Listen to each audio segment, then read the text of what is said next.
as I'm sure you may be familiar, Canada's communications security establishment has warned that AI is, of course, transforming the cybersecurity threat faced by Canada, and leading cybersecurity experts have argued that really governments need to invest specifically in cybersecurity talent that's really capable of defending AI-enabled attacks and threats on Canadian critical infrastructure. And certainly what we've heard is AI supercharges cybersecurity attacks and cyber warfare, as I'm sure you're familiar. And really it's representing a very grave threat to the individual, the business, and again, our critical infrastructure, which I have heard over the years from cybersecurity experts, both internally and externally, is in fact the most likely and immediate threat that Canada faces, a cyber attack on our critical infrastructure, for example, the Northeast Power Grid in the middle of winter, for example. So I was surprised to see your AI strategy did not focus on cybersecurity. It was not a dedicated pillar.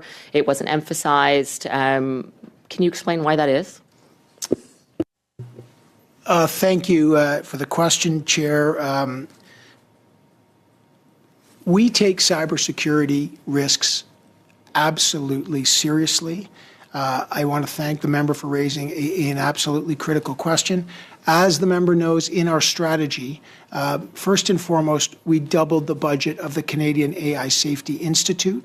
We work closely with Canada's Cyber Safety Institute on threats that are on the horizon, threats from models, cybersecurity threats.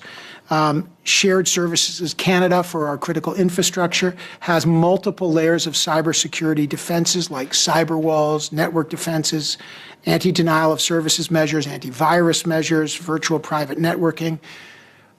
But one of the key protections, Chair, is investing in Canadian sovereign AI, Canadian if I may just interject, infrastructure. Sure. You did raise the AI Safety Institute, and again, I do appreciate that the strategy does have an AI safety focus, but of course that's not the same thing as cyber defense.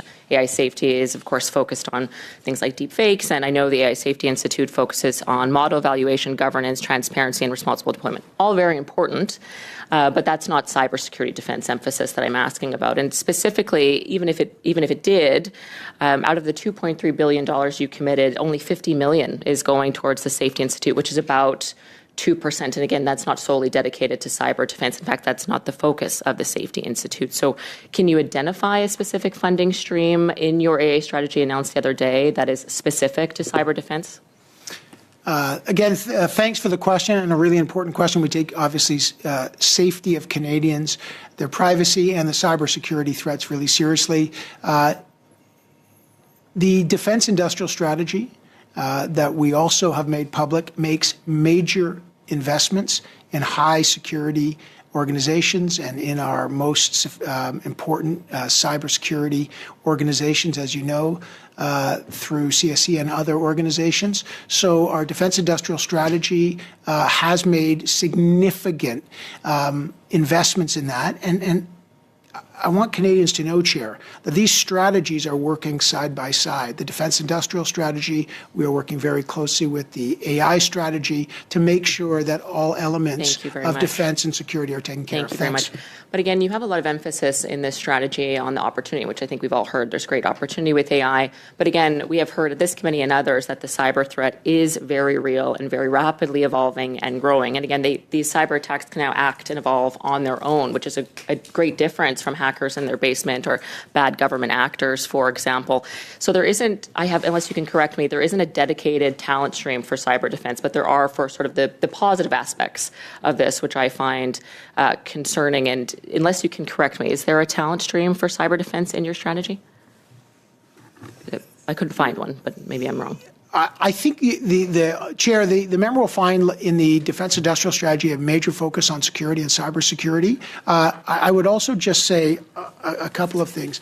We are working very closely with Canada's Cybersecurity Centre on some of the models that the member is right to bring up. For example, Anthropic's model Mythos, for example, making sure that this is a very powerful model that Anthropic, the creator of this large language model, there's concern that it could have cybersecurity implications. They created something called Project Glasswing to allow certain governments and then organizations within those governments to get access to Mythos. Canada, I am happy to say we've worked closely. We have access. We are part of Project Glasswing to make sure that our critical infrastructures, ensure you, I'm in close touch with my U.S. counterparts on that.